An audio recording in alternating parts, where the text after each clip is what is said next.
Hey, good evening. Day 123.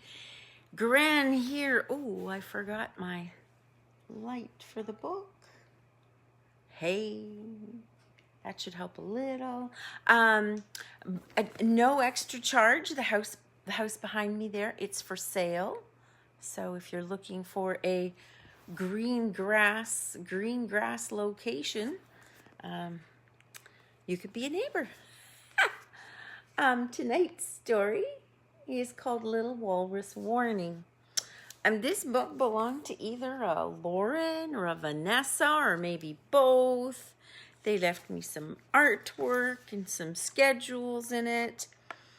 I'm not sure exactly what it's about. It's probably some sort of alarm about taking care of the ocean, which is always a good idea to take care of things that are around us, including simple things, like our shoes and our socks, so we know where they are when it's time to get going, or the little flowers that grow outside your step, to not throw things there that might not belong so that they have a chance to grow, or any number of things, right? Just if you have a nice coat, take care of it.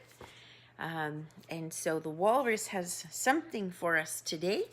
And as always, I'm reading, of course, to reach out to Elijah and Jacob and Isaac and Aaron and Bennett and Michaela, and we've got Neva and Arlo, and we've got Merrick and Mackenzie and Rayan, and we have also got our Kai.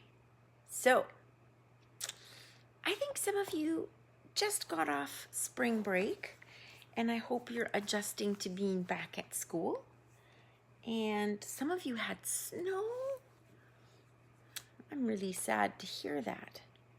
Little Walrus needs snow at least part of the year for his life cycle. So we're going to see what's going on. This book is part of the Smithsonian Ocean Collection from the Smithsonian Institute. I didn't put who published it. I'll fix that in a little bit. It's written by Carol Young and it's illustrated by Walter Stuart. Carol Young dedicates the book to my husband Skip Crane, and Walter, the drawer of the pictures, says to my wife Pamela and my children Aaron and Lauren. And this book is from 1996. And it says something about the Trudy Corporation. So I'm going to guess that's who printed the book. Or maybe it's called Soundprints, where children discover nature. This is the inside portion, and here's all the good stuff about how to order the book for your library at home.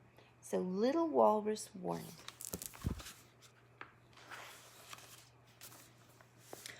Off the coast of Alaska, in the land of the midnight sun, Little Walrus begins his last northern journey with his mother. In the distance, they hear a symphony of sounds. Several huge walrus bulls, their heads held high, bellow as they boldly show off their tusks. They may be frightening a hunter or scaring off an orca whale attack. Their large ivory tusks and their monstrous noise will defend them well.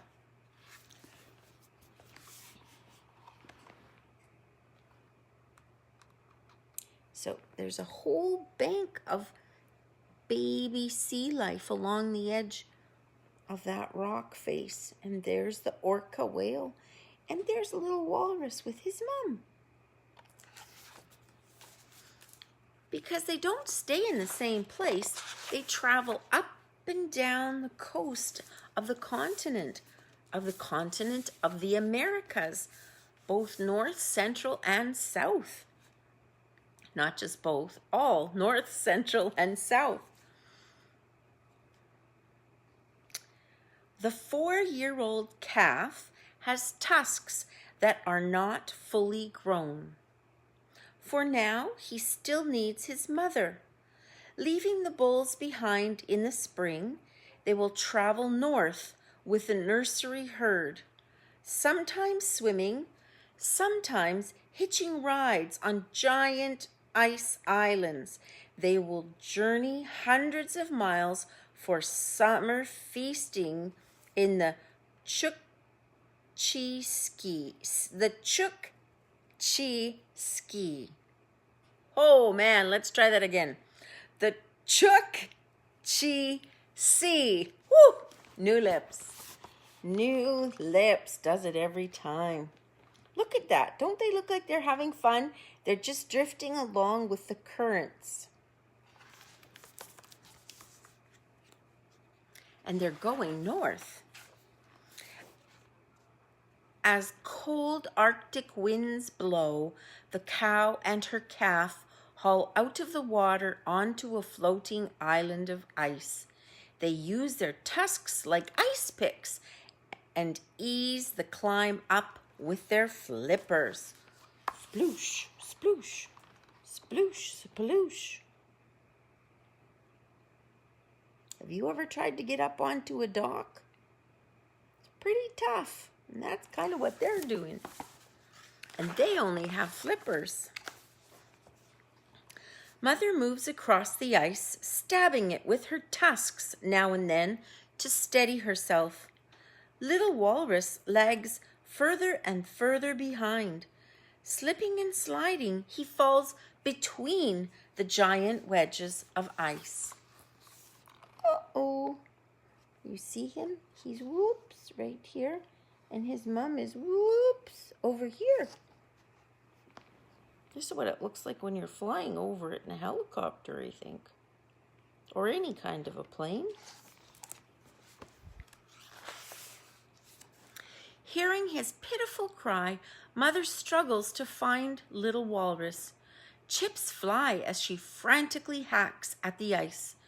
She could break a tusk or fall into the ice trap herself, but it does not matter. What matters is her calf. Frozen chunks shift and groan as her tusks break more and more ice.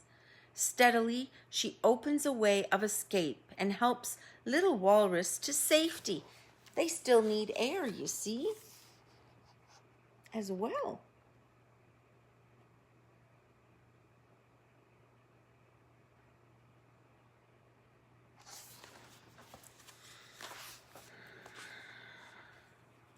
Mother keeps a close eye on her calf as they continue north. But even on a calm, sunny day, there can be danger with ice. Surrounded by many walruses, they bask in the late spring sun. Hey, that's right now.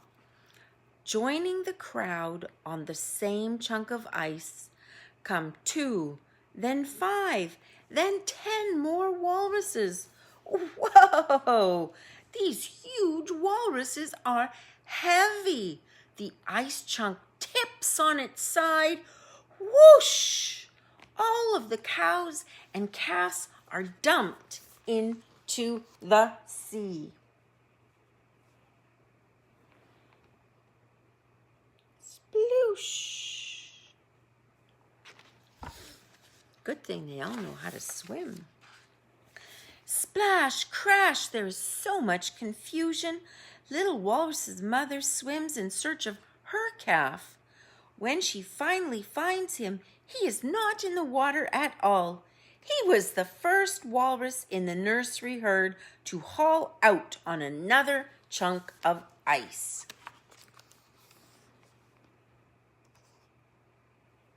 Splooshing and splashing.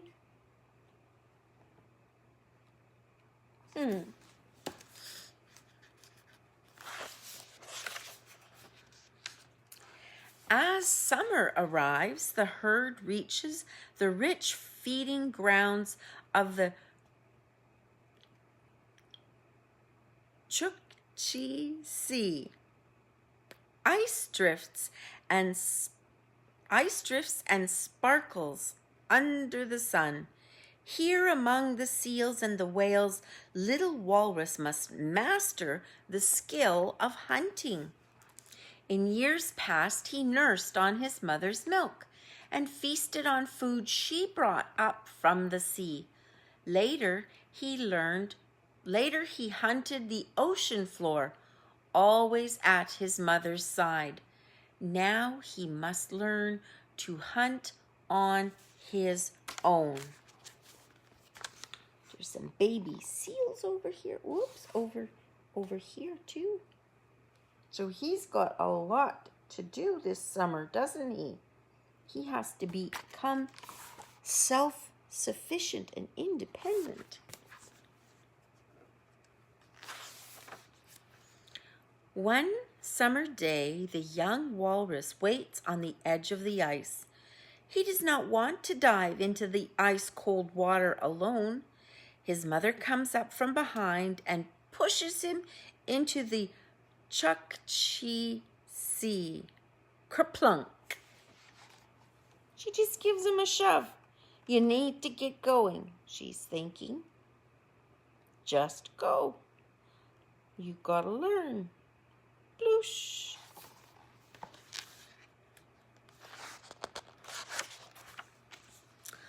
Alone in the water, little Walrus sinks to the ocean floor to hunt on his own. But the water is murky and muddy along the bottom, and he cannot see any food at all. Little Walrus must use his stiff bristle whiskers to feel in the dark for his food. Snails, worms, and crabs. He sucks live clams right out of their shell and swallows them whole. That's what's sticking out of the water here. These are all clams stuck up, and they're up and down, and little Walrus is gonna find them.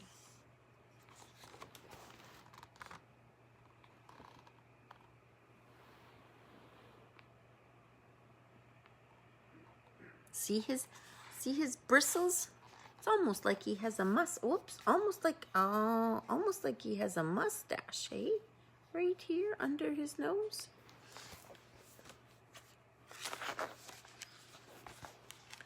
Full from his feast, he rejoins the herd on the ice. He circles the huge pile of walruses who are warming themselves to various shades of pink, red, and brown. He wanders around the edge of the crowd, looking for a spot to lie down. So do you see his trail? He's come out, over here. He's come out of the ice and gone all the way around the edge, and now he's over here looking for a spot to fit in amongst them. And they make a terrible, holy boy, I'm telling you, lot of noise. He does not see the enemy ahead, for the animal is the color of the ice and the snow. But sniffing the wind, he smells danger. He lifts his head and thrusts his tusks high in the sky. Little Walrus lets out a roar, a warning for all to hear. Did you know that? There's the polar bear. And what does he like to eat? He likes to eat baby walruses and baby seals, and when he's really hungry, big seals and big walruses.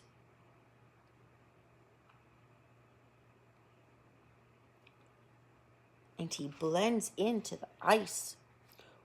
He almost blends right into the ice. So little Walrus warns them. The cows grunt and groan. The calves bark and cry. That's what the baby walruses are called, calves. Their monstrous sounds and the sight of so many gleaming white tusks frightens the creature away. The polar bear retreats into the landscape of snow and ice to search for an easier meal.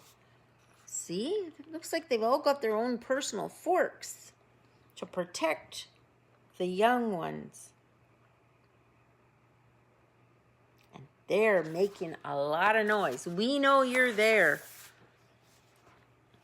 The days grow shorter, colder, and darker. An island of ice starts to freeze together. The nursery herd heads for the south.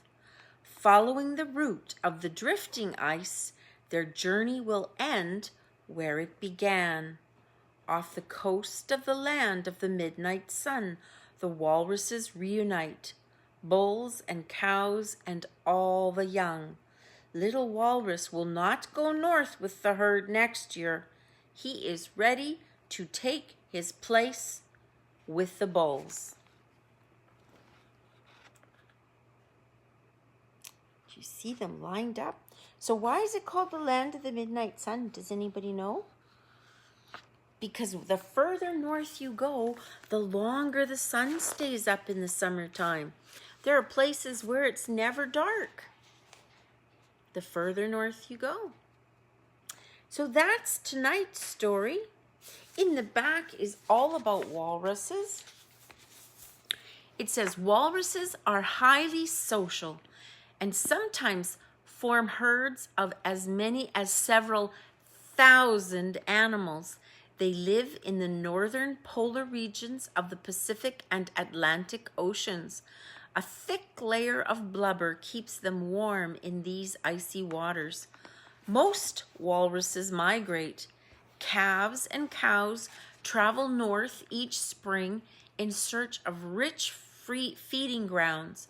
While many of the bulls migrate as well, they do not travel as far as the others.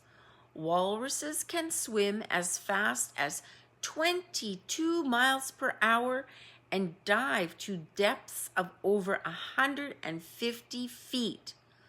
The walrus's distinct tusks are actually canine teeth and can grow over 3 feet long for males and 2.5 feet long for females. They are used in combat between animals, to haul out from water to ice, for hooking into the ice to stabilize while sleeping in the water, and for defense against predators. The walrus's natural enemies are polar bears and orca whales. They are considered a threatened species primarily due to hunting by humans. So, do you know what your canine teeth are?